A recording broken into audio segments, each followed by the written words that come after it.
When we left off, Marina and Lee had finally received all of the necessary documentation needed to travel to America. By this time, they also had their first child, a daughter named June, who was born in February of 1962. But before we get into all of that, we want to tie up a few loose ends related to Oswald's time in the Soviet Union. We are going to try to answer some important questions, like was Oswald's diary authentic? Did he speak any Russian while he was in the Soviet Union? Did Oswald ever follow through with his promise to provide secrets to the Soviets? What can be gleaned from the back and forth between the State Department and the CIA when it comes to false defectors to the Soviet Union? And the biggest question that has been left unanswered, was Lee Harvey Oswald a false defector working on behalf of American intelligence agencies? Whenever anyone talks about Lee Harvey Oswald's time in the Soviet Union, one of main cornerstones to that discussion is his written diary, sometimes referred to as his historic diary. However, as we had previously mentioned, there are quite a few instances where what is written in that diary just doesn't line up with other known facts. We'll highlight just a couple of examples. On the day of Oswald's alleged suicide attempt, the diary says that Rema Shirokova arrived at the hotel to pick him up at 8 o'clock. But Shirokova says it was closer to 2:30.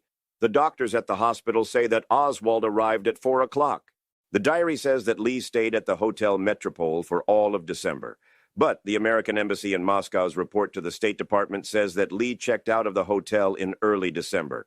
The diary has multiple entries for the 11-day period when he was in the hospital and had his tonsils removed, but for some unknown reason he does not mention being in the hospital a single time.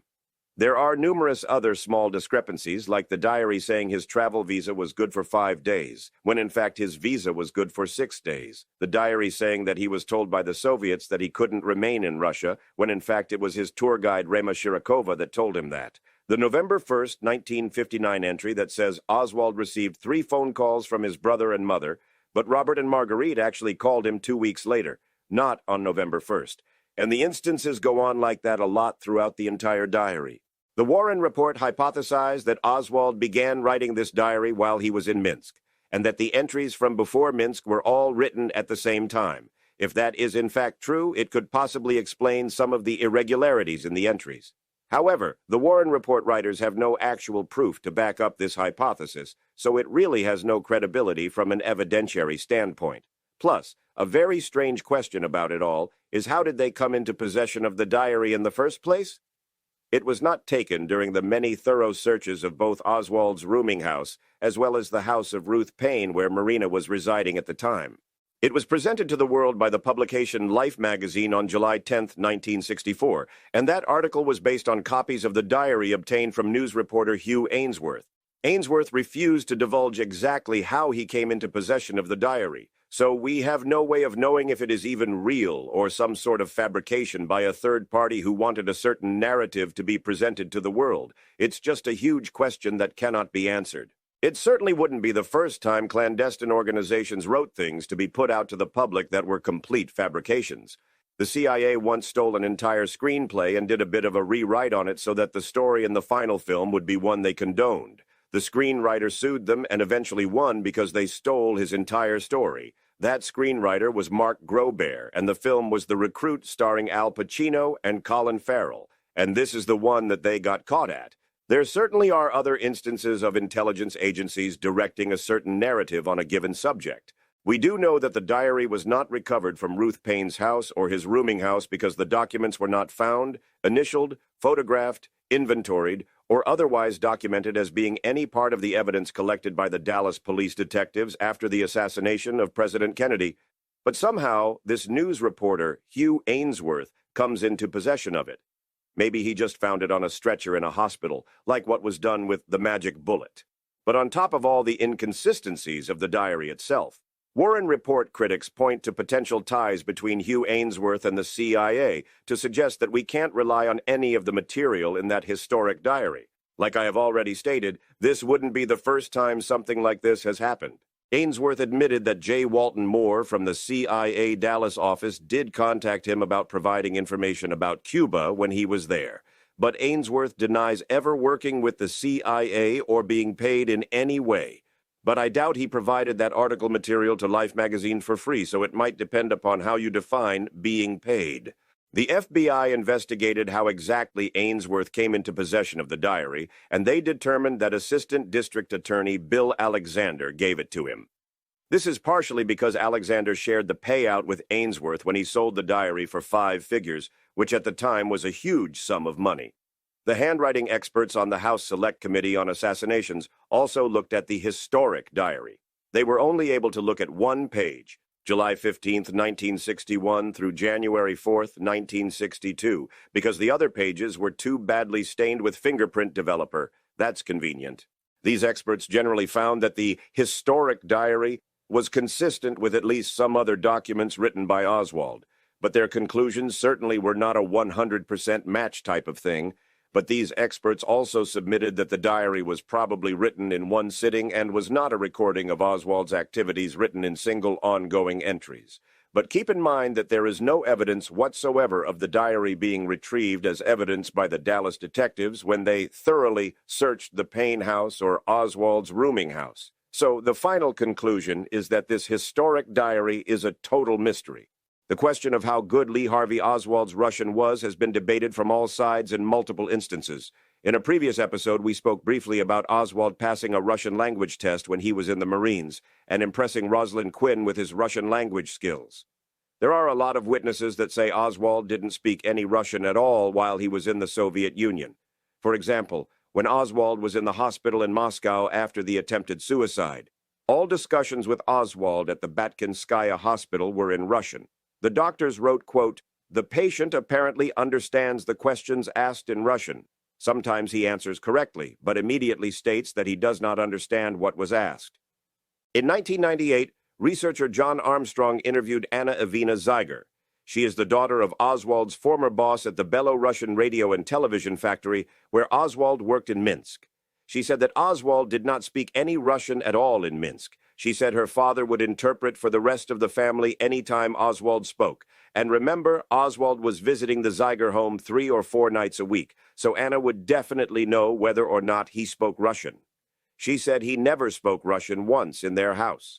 When Oswald was in Minsk, he only dated English-speaking Russian girls and befriended only English-speaking Russian guys. If it is true that Oswald didn't even try to speak any Russian while he was in the Soviet Union, perhaps one reason would be that he was worried that he would be considered a spy if he spoke the native language well, whether or not he actually was one. When Oswald met Marina and got to know her well enough to ask her to marry him, and for her to agree to that wedding proposal, they would have needed a common language for them to communicate. But the Warren Commission would have you believe that Marina didn't speak any English. I mean, it's not like these two were communicating via sign language. They spoke to one another all the time. And most of the people in the USSR who have been interviewed said that Lee didn't speak any Russian. However, a counterpoint to the Warren Commission argument comes from Robert Webster, who has said multiple times that Marina spoke English. With an accent, yes, but she spoke English. Marina wrote in both English and Russian on the back of photos that were taken in Minsk. On October 22, 1961, Lee wrote a letter to Marina from Minsk when she was in Takov. This letter was entirely in English. We also know from Marina's notebooks, such as Commission Exhibit 110, that Marina had near-perfect English handwriting, at least in 1963. According to Robert Oswald's FBI interview with Agent Bardwell Odom, Marina spoke English to Robert whenever they spoke to one another. Robert Oswald did not speak Russian at all. Robert said that shortly after the assassination in December of 1963, he and Marina went away from the group and discussed the terms of a legal contract connected to her life story. This was an offer presented to her by her business manager, James Martin. This conversation between Robert Oswald and his sister-in-law, Marina Oswald, about various terms of a contract was exclusively in English. Once again, Robert Oswald did not speak any Russian. James Martin, her business manager, for his part, told the HSCA that Marina could understand English quite well, and she could always make herself understood when she wanted to. When she didn't want to answer a question or didn't understand it, she didn't. But still, Marina insisted on having an interpreter there for each and every time she spoke to the police, the Secret Service, the FBI, or the Warren Commission, and she spoke no English on any of those occasions. As we have previously discussed, Oswald threatened to provide military secrets to the Soviets when he spoke to Richard Snyder and John McVicker at the embassy in Moscow. Did Oswald even have access to valuable military secrets? And if so, did Oswald follow through with his threat to divulge those secrets to the Soviets?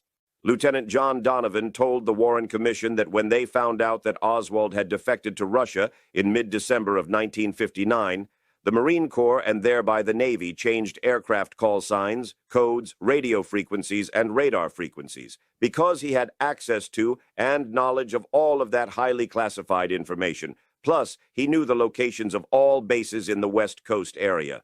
All radio frequencies for all squadrons, all tactical call signs, and the relative strength of all squadrons, the number and type of aircraft in a squadron, who was the commanding officer, and the authentication codes for entering and exiting a restricted air corridor. He knew the range of the radio units that were employed by his branch of the military and surrounding units' radio and radar. Donovan's statements are consistent with the memos that were sent from the U.S. Embassy in Moscow to the Office of Naval Intelligence in Washington, D.C. concerning Oswald's intent. We know that Naval Intelligence received the information because they wrote back requesting to be kept in the loop. Given Lieutenant Donovan's statement to the Warren Commission, it's safe to say that Oswald did have access to some secrets. Most military people do, even if they don't realize it. Plus, what he did know was important enough for the Marine Corps to take action to change everything up so that the information he did possess was pretty much null and void. But whether he actually provided any of that secret information to the Soviets is not known. When Oswald was trying to get his passport back so he could return to the United States, he told the U.S. Embassy in 1962 that he had not followed through with any of those threats. But was that just what he was saying? Who knows if it's actually true?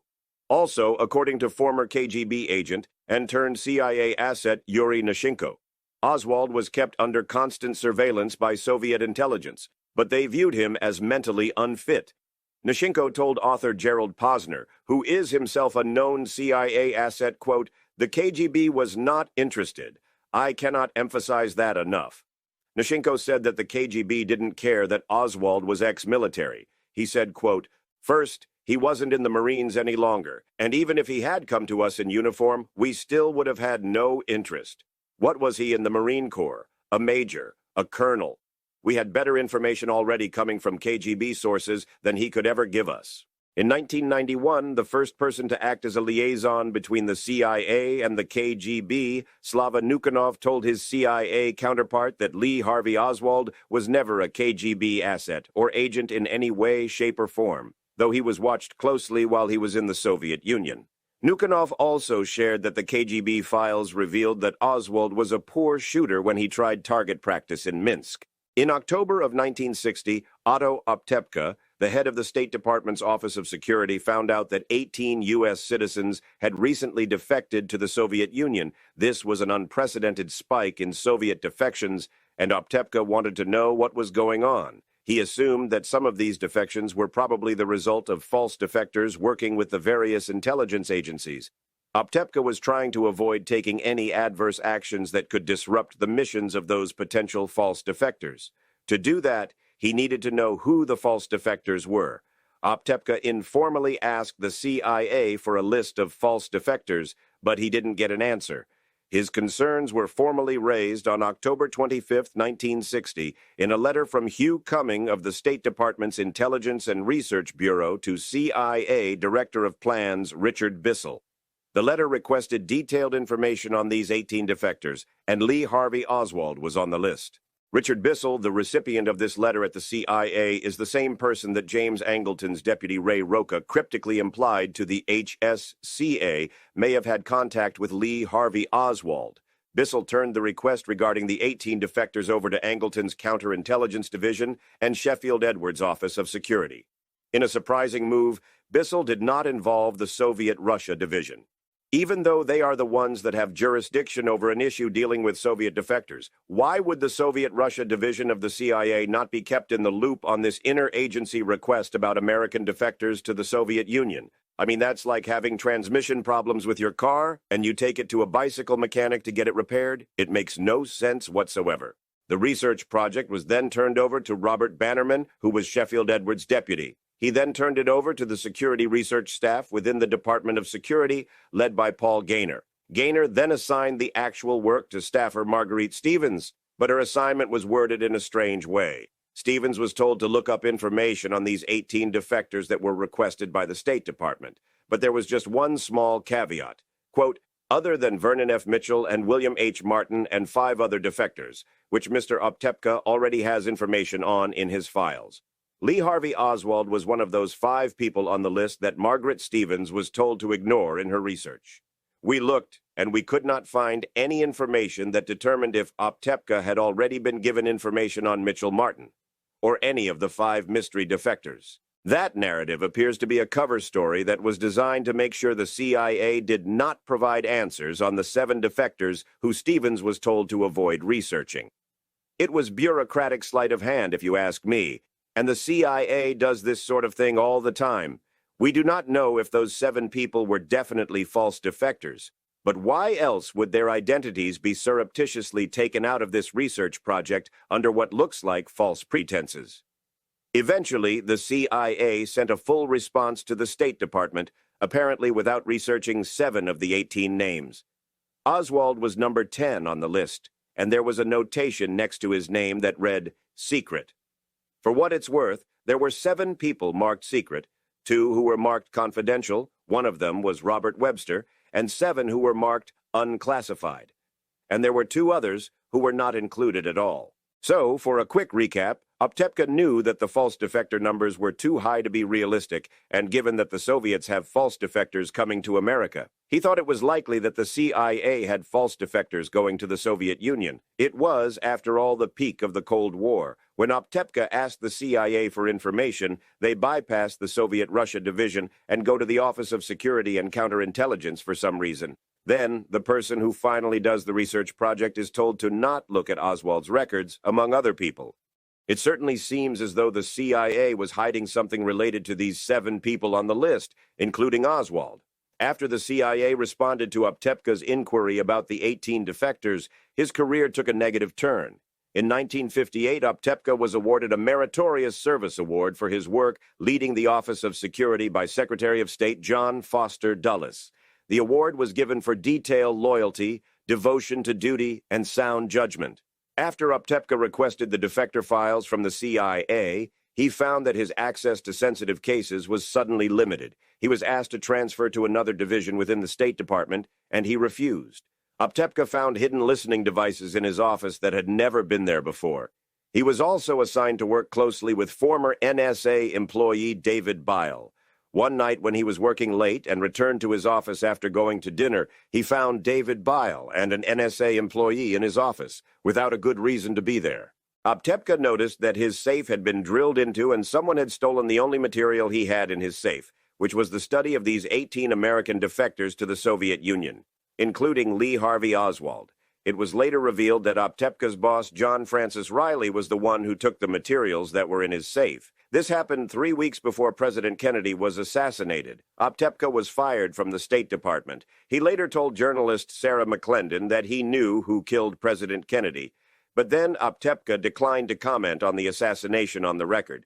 I cannot think of any valid explanation for the facts I just laid out, other than the CIA was trying to hide the status of some of those 18 defectors, one of them being Lee Harvey Oswald. So we decided to search through as many books related to the assassination as we could get a hold of, and none of them make any mention at all of Otto Optepka, which leads to a much larger question. Was Lee Harvey Oswald a false defector to the Soviet Union? So far, we have the following facts. Oswald flew into Helsinki, which was the only place he could have gotten into the Soviet Union as swiftly as he did. Remember, he got a travel visa in just 24 hours. There was a memo about using Helsinki to get to Russia quickly the day before he got there. Oswald knew he would stay in Helsinki exactly 5 days, and that's what happened. He didn't have much money, but he stayed at the fanciest hotels in Helsinki, booked his entire trip to Russia in the deluxe class, and stayed at Hotel Metropole in Moscow for weeks. Oswald got help from the highest levels of the State Department to pressure the Immigration and Naturalization Service to allow Marina to immigrate to the United States, and then the INS changed their position. The CIA specifically did not look into Oswald's file, when they were asked if he was a false defector, based on the lie to their own internal researcher, Marguerite Stevens, that the CIA had already provided information on Oswald to the State Department. And then the man at the State Department that began the inquiry into the severe uptick in American defectors, Otto Optepka, gets his safe broken into by his boss and gets canned after having a stellar record and career with the State Department 3 weeks before President Kennedy is assassinated. I mean, you can't make this stuff up. And finally, CIA Counterintelligence Chief James Angleton, or someone working closely with him, decided not to open a 201 file on Oswald, even though the CIA was reading his mail along with 300 other American citizens through Project HT Lingual. There are a few other points we haven't yet touched on that are relevant to whether Oswald was a false defector. A January 26th memo from the State Department talks about how his mother thought that he may be a secret agent of some sort. The State Department immediately, quote, assured her that there was no evidence that her son had gone to the Soviet Union as a spy or as a secret agent, and she should dismiss any such idea. James Botelho, who served with Oswald at Santa Ana, said that when Oswald defected to the Soviet Union, it was the talk of the base. Botelho said that he knew Oswald wasn't a communist and quite anti-Soviet just from being around him. He told Mark Lane, quote, I knew then what I know now. Oswald was on assignment in Russia for American intelligence. In 1978, former CIA officer Victor Marchetti told the House Select Committee on Assassinations that the Office of Naval Intelligence had an operation that was actively attempting to place false defectors in the Soviet Union as spies. Marchetti says that the project was run out of Nags Head, North Carolina, and he would be in a position to know since he was the former special assistant to the deputy director of the CIA. If what Marchetti says is true, then that statement combined with the request for information on false defectors from Otto Optepka confirms that a Soviet false defector program was in place and was very real. In addition to Marchetti, James Wilcott, who worked as a CIA finance officer from 1957 to 1966, told the HSCA that he had dispersed money for the Oswald project in the late 1950s. He said that Lee Harvey Oswald was a double agent sent to the Soviet Union to do intelligence work and that his defection was phony. Wilcott's information came from CIA personnel that he worked with that were certain that Oswald was an agent of the CIA. Though Wilcott did pass the stress analysis test that was conducted by the HSCA, his testimony about Oswald is not a slam dunk because he's talking about what other people told him and not first-hand accounts of the events. Also, the HSCA in their final report concluded that they did not find Wilcott's testimony to be credible because other CIA employees who were based in the Soviet post abroad all said that Oswald was not affiliated with the CIA. But that's probably just what Angleton told them to say. Remember, Oswald's files skipped the Soviet-Russian division within the CIA. We know that the Soviet-Russia division was not kept in the loop for the 201 file, or for the Otto Optepka project to identify false defectors. In conclusion, all of the reasons that were cited earlier, plus the two CIA whistleblowers Marchetti and Wilcott, make it more likely than not that Lee Harvey Oswald was a false defector to the Soviet Union and an agent for American intelligence. This concludes our in-depth look into Oswald's time in Russia. We certainly hope this information has provided you with additional insights into the entire picture surrounding all facets of President Kennedy's assassination. Please hit the like button if you like this type of content and subscribe if you haven't already done so. We shall be doing further episodes concerning not only Lee Harvey Oswald, but all the various characters involved in all of this, so keep an eye out for those upcoming episodes. Until then, I shall see you in the next one, and remember to stay happy and remain curious.